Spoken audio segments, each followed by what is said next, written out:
नमस्कार मु रसानंद सिंह सामाजिक वार्ता यूट्यूब चैनल रे आपण मानक स्वागत करुच्ची। आज मोर विषय वस्तु होची ओडिशा रे शिल्पर वास्तवता। बहुत समय रे हमर खबर कागज रे मध्य बाहरी थाए। आमर जो जेतेबेले खास करके जेतेबेले हमर इलेक्शन ओडिशा रे जेतेबेले विभिन्न राजनेता माने इलेक्शन प्रचार करती दृढ़ संकल्प मध्य करिथांती जे राजनेता माने आम ओडिशा रे शिल्प प्रतिष्ठा हेबा दरकार। आ बेले बेले परस्पर को ब्लेम मध्य करिथांती जे अमुक सरकार एते वर्ष रहिला ठीक अछि, तथापि आम ओडिशार किछि युवपीढ़ी से बाहर राज्य को दादन खटिया पई जाउचंती बा काम करिया पई जाउचंती। जो पिला माने बाहर को जाउचंती सेही माननक पई जदि ओडिशा रे किछि आमे शिल्प प्रतिष्ठा करिबा तो भलो होंता। एमिति बहुत सारा आमे सुनि थाउ। ओडिशा रे 1968 मसीहा परठारु विभिन्न समय रे ओडिशा रो शिल्प नीति मान राज्य सरकार घोषणा करी आसीचंती, ଯେଉଁଥିରେ ଶିଳ୍ପ ଉନ୍ନତ ପାଇଁ ପ୍ରୋତ୍ସାହନର ପଦକ୍ଷେପ ଗୁଡ଼ିକୁ ଆଲୋଚନା କରାଯାଇଥାଏ। ଯଦି ବି ସରକାର 1986 ପରଠାରୁ ଶିଳ୍ପ ପ୍ରତି ବିଭିନ୍ନ ପଦକ୍ଷେପ ନେଇଥିଲେ ସୁଦ୍ଧା ତ ମନରେ ଗୋଟେ ପ୍ରଶ୍ନ ଆସୁଛି, ଓଡ଼ିଶା ଭଳି ପ୍ରଦେଶ ଯୋଉଠି 60% ଲୋକ କୃଷି ଉପରେ ନିର୍ଭର କରନ୍ତି, ତ ସେ କୃଷି ପ୍ରଧାନ ରାଜ୍ୟରେ ଶିଳ୍ପ ପ୍ରତି ଲୋକମାନଙ୍କର କ'ଣ ଲାଭ ଅଛି ବା କ'ଣ ଫାଇଦା ଅଛି। କିନ୍ତୁ ଏଥିରେ ଯେ ଫାଇଦା ଏତିକି ଅଛି ଯେ ଆମର जो କୃଷି ପ୍ରଧାନ ରାଜ୍ୟରେ ଯଦି ଆମେ ଶିଳ୍ପ ପ୍ରତିଷ୍ଠା କରୁଛୁ ତ ଆମର ଯେଉଁ କମ୍ ଅନୁନ୍ନତ ଅଞ୍ଚଳରେ ବସବାସ କରୁଥିବା ଲୋକମାନଙ୍କର ଗୋଟେ ରୋଜଗାର କ୍ଷମ ବା ସେମାନଙ୍କର ରୋଜଗାର ବଢ଼ିବ। ତା ସହିତ ସେମାନଙ୍କର କର୍ମ କୁଶଳତା ବିଶେଷ କରି ବୈଷୟିକ ଦକ୍ଷତାର ବିକାଶ ହୋଇପାରିବ। यार अर्थ नुहे जे आमे माने कृषि को अणदेखा करिवा।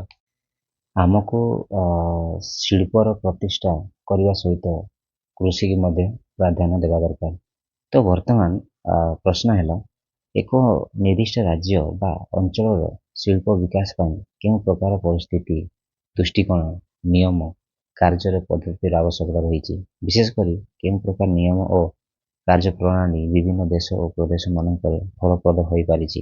यही सब आलोचना करने बहुत जरूरी, कारण केवल सरकारी आदेश बा घोषणा द्वारा सफल हो पार ना।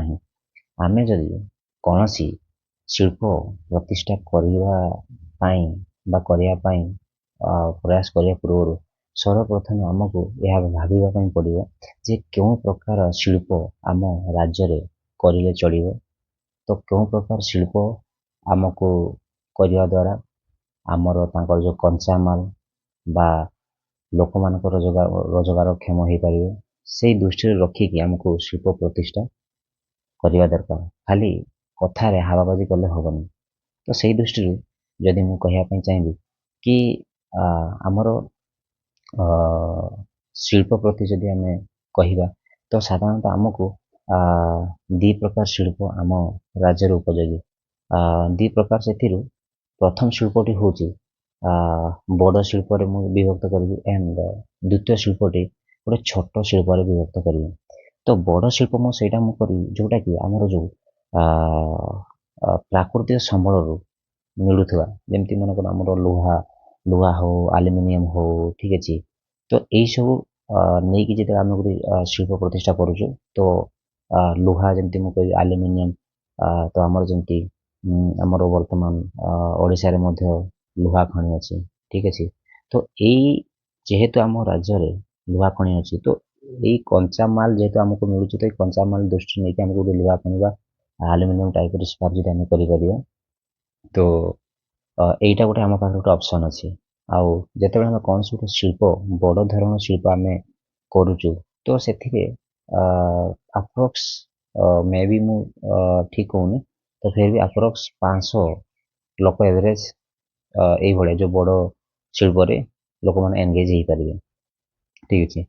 अन्य पक्षरे छोट शिल्प जोटा कि मुझे कहि गाँ गहली है गाँ गहली जो छोट शिल्प मुझे एवरेज अति कमटा जड़े रू 2 जन भितर से गोटे कम को करें।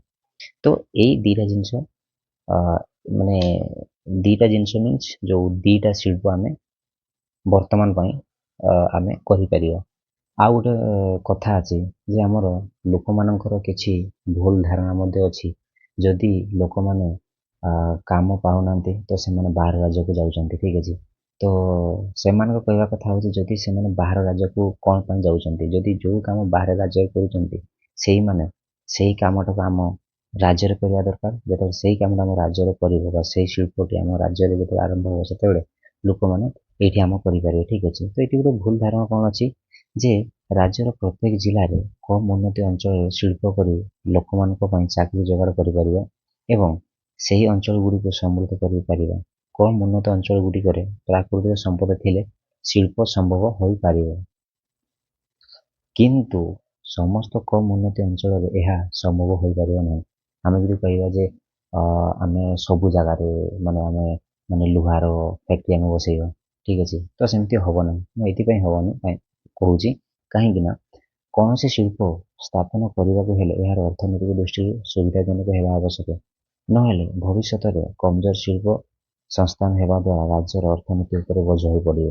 ଆଉ ଗୋଟିଏ କଥା ହେଲା ଯେ ମନ ଇଚ୍ଛା ଯୋଉଠି ପାରି ସେଇଠି ଆମେ ଶିଳ୍ପ କରିପାରିବା ନାହିଁ।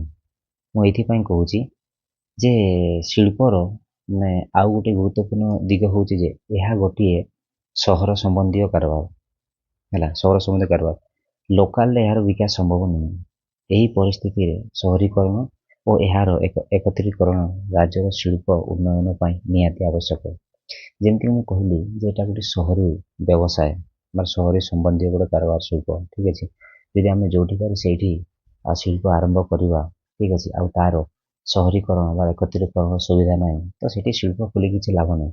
ବର୍ତ୍ତମାନ ମନେ କରନ୍ତୁ ଆମ ମୟୂରଭଞ୍ଜରେ ଶିମିଳିପାଳ ମନେ କରନ୍ତୁ ଜଙ୍ଗଲରେ ଲୁହା ପଥର ମିଳୁଛି ଆଉ ସେଇଠି ଆମେ ଶିଳ୍ପ କରିଦେଲେ ଆମେ, ଠିକ୍ ଅଛି। ତ କିନ୍ତୁ ଶିଳ୍ପ ତ କରିଦେଲେ ହବନି, ଯେମିତି ମୁଁ କହିଲି ସହରୀକରଣ ବା ଏକତ୍ରୀକରଣ ହେବା ବହୁତ ଜରୁରୀ। ଯଦି ସେଠି ମଧ୍ୟ ରାସ୍ତାଘାଟର କିଛି ସୁବିଧା ନାହିଁ, ଠିକ୍ ଅଛି, ସେ ଜଙ୍ଗଲକୁ ଯଦି ଆମେ କାଟିକି ରାସ୍ତା ଗୋଟେ କରିପାରିବା ନାହିଁ ତ ଆମେ ସେ ଶିଳ୍ପକୁ ବେଶୀ ଦିନ ଆମେ ବଞ୍ଚେଇ ପାରିବା ନାହିଁ, ଠିକ୍ ଅଛି। ତ କୌଣସି ଜିନିଷକୁ ଆମେ ଯେତେବେଳେ ଭାବୁଛୁ ବା କରୁଛୁ, ଠିକ୍ ଅଛି, ତ ସେ ଜିନିଷଟା ଖାଲି କହିଲେ ହବନି, ତାର ପ୍ରତ୍ୟେକ ଦୃଷ୍ଟିକୋଣକୁ ଆମକୁ ଦେଖିବା ପାଇଁ ପଡ଼ିବ। ଯେମିତି ଗୋଟେ ଆମର ଶିଳ୍ପ କରିବାକୁ ହେଲେ ସହରୀକରଣରୁ ନେଇକି ଏକତ୍ରୀକରଣ ଦେଖିବା, ଫାଇନାନ୍ସିଆଲ ଅର୍ଥନୈତିକ ଦୃଷ୍ଟି ମଧ୍ୟ ଦେଖିବା ପାଇଁ ପଡ଼ିବ। ତା ସହିତ ଆମ ଯେମିତି ଯୋଉ କୃଷିରୁ 60% ଲୋକ ଆମ କୃଷି ଉପରେ ଡିପେଣ୍ଡେଣ୍ଟ ଅଛନ୍ତି, ସେ ଦୃଷ୍ଟିକୋଣକୁ ଦେଖିକି ଆମକୁ ଆରମ୍ଭ କରିବା ପାଇଁ ପଡ଼ିବ, ଠିକ୍ ଅଛି। ତା ସହିତ ପୁଣି ଯେ ଗୋଟେ ଶିଳ୍ପ କରିଲେ କେତେ ଲୋକ ସେଠି ରୋଜଗାର କରିବେ ସେ ଦୃଷ୍ଟିକୋଣକୁ ମଧ୍ୟ ଦେଖିବା ପାଇଁ ପଡ଼ିବ। ଖାଲି ଏମିତି ମନ ଇଚ୍ଛା ଶିଳ୍ପ କରିଲେ ହବନି। ପରବର୍ତ୍ତୀ ସମୟରେ ଆମ ରାଜ୍ୟ ଯଦି ଭୁଲ ନିଷ୍ପତ୍ତି ବି ନେବ ତ ରାଜ୍ୟର ଅର୍ଥନୈତିକ ଋଣଗ୍ରସ୍ତ ହେବା ଛଡ଼ା ତା ଛଡ଼ା କିଛି ଲାଭ ନାହିଁ।